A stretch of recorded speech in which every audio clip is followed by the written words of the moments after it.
डकैतों से घिरे चंबल में जन्मे मनोज कुमार शर्मा एक क्लर्क के बेटे हैं।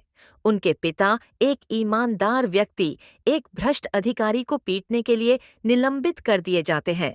मनोज अपने सभी बैचमेट्स की तरह ही अपनी कक्षा 12 की परीक्षा के लिए चीट स्लिप तैयार करता है। स्थानीय स्कूल के शिक्षक छात्रों को नकल करने में मदद करते हैं। हालांकि एक नए स्थानांतरित पुलिस अधिकारी डीएसपी दुष्यंत सिंह स्कूल में नकल करना बंद कर देते हैं। नतीजतन मनोज सहित सभी छात्र परीक्षा में असफल हो जाते हैं।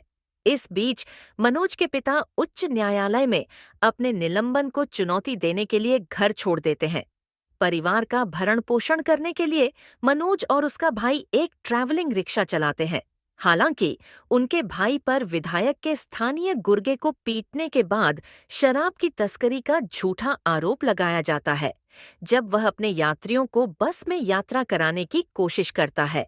स्थानीय पुलिस अधिकारी उसके भाई को फंसाते हैं, लेकिन मनोज डीएसपी दुष्यंत की मदद से उसे बचा लेता है।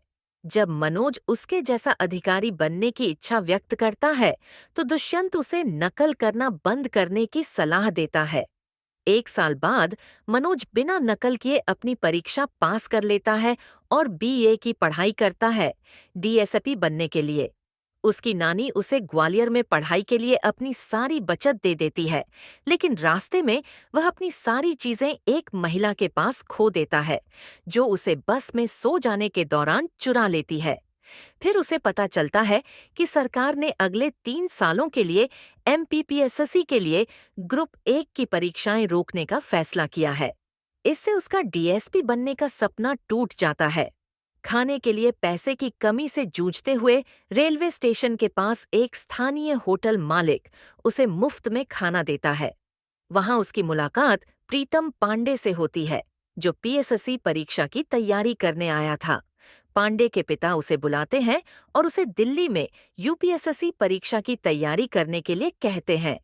मनोज यूपीएसएससी के बारे में सीखता है और प्रीतम के साथ पढ़ाई करने और आईपीएस अधिकारी बनने के लिए दिल्ली जाता है। उसकी मुलाकात गौरी भैया से होती है, जो पास होने के अपने आखिरी प्रयास में एक साथी उम्मीदवार है, जो मनोज को काम और पढ़ाई के लिए जगह मुहैया कराता है। गौरी भैया अपने आखिरी प्रयास में पास नहीं हो पाते और रीस्टार्ट नाम से एक चाय की दुकान खोलते हैं और अन्य यूपीएसएससी उम्मीदवारों को मार्गदर्शन भी देते हैं। अपने पहले प्रयास में मनोज प्रारंभिक परीक्षा में असफल हो जाता है, लेकिन गौरी की मदद से वह फिर से परीक्षा में शामिल होता है और अगले वर्ष परीक्षा पास करने में सफल हो जाता है। कोचिंग सेंटर में जाने के दौरान उसकी मुलाकात यूकेपीएसएससी की उम्मीदवार श्रद्धा जोशी से होती है और वह उससे प्यार करने लगता है। वह मानती है कि वह एक एयरोनॉटिकल इंजीनियर है, लेकिन वह वास्तव में साहित्य स्नातक था और उसे सही नहीं करती। कड़ी मेहनत के बावजूद मनोज उस वर्ष एक छोटी सी गलती के कारण अपनी मुख्य परीक्षा पास करने में विफल रहता है। जब श्रद्धा को उसकी डिग्री के बारे में सच्चाई पता चलती है, तो उसके और श्रद्धा के बीच संबंध भी खराब हो जाते हैं। निराश होकर मनोज मसूरी जाता है और श्रद्धा से माफी मांगता है और अपने प्यार का इजहार करता है। हालांकि वह उसे दिल्ली वापस जाने के लिए कहती है। मनोज अपने घर जाता है और पाता है कि उसकी दादी का निधन हो गया है। वह परीक्षा पास करने के लिए दृढ़ संकल्प के साथ दिल्ली लौटता है।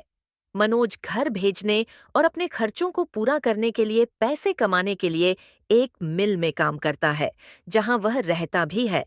श्रद्धा दिल्ली में उनकी कोचिंग क्लास में आती है और मनोज से असभ्य होने के लिए माफी मांगती है।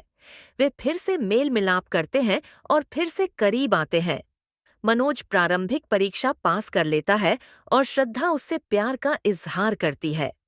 गौरी मनोज को अपने घर ले जाती है और उसे अजीबोगरीब काम छोड़कर पूरी तरह से अपनी पढ़ाई पर ध्यान देने के लिए कहती है।